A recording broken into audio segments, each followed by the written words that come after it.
እንግዲህ ያለንበት በእውነት ስራ ነው። ስራ ሁልጊዜ ሰው የሚያሰኘው ስራ ነው ይባላል። ስራ ነው። አምላካችንም በስራ ነው የጀመረው። በቀዳሚ ገብረ እግዚአብሔር ነው መጽሐፉም ሲነግረን ማለት ነው። ዓለምን ካለመኖር ካለመሆን ወደ መሆን ካለመታየት ወደ መታየት ያመጣው ስራ ነው። መጀመሪያ በስራ ነው የገለጸው። ዓለም ተሰርታ ዓለምን የሰራት እግዚአብሔር ነው እና ከዚያ በኋላ ነው ከቁርሱ ከዚህ ካለው ደግሞ ሌላው የተገኘው ማለት ነው። ግብር የሚሉት ከዚህ ከተገኘው ላይ ሌላ የተገኘው ማለት ነው እና አሁንም ዛሬም ያለንበት የቆየንበት ስራ ነው።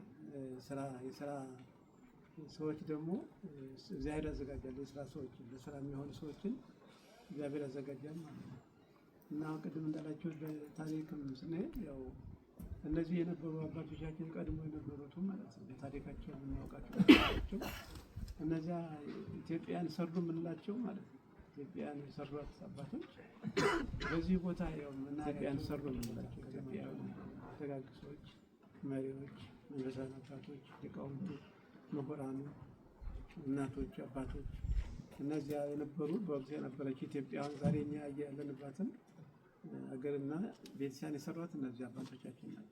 ያቆዩን ማለት ነው። አባት ልጅ ምንድነው አባት ያቆየው በልጅ በጃል ይባላል። አባት ያበጀው ልጅ በጃል ይላል። አባቶቻችን ያኖሩልን መልካም ሕይወት ያኖሩልን መልካም ቅድስና ታሪክ ለዚህ ቅርስ ያቆዩልን ዛሬ ላለነው መኩሪያችን ነው ማለት ነው። መመኪያችን ነው ማለት ነው።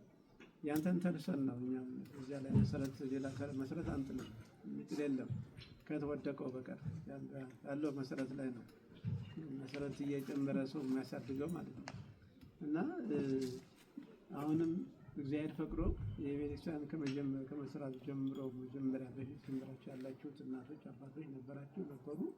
አሁን ያላችሁትም ደግሞ በዚህ ቤተክርስቲያን ላይ ዓለምን ያስተሳሰረ ቤተክርስቲያን ዓለምን ያስተሳሰረ የዓለምን ሕዝብ ያስተሳሰረ ቤተክርስቲያን ማለት ነው። አንድ ያደረገው ማለት ነው።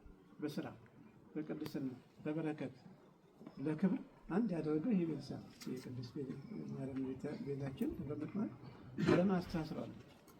አንድ አድርገዋል።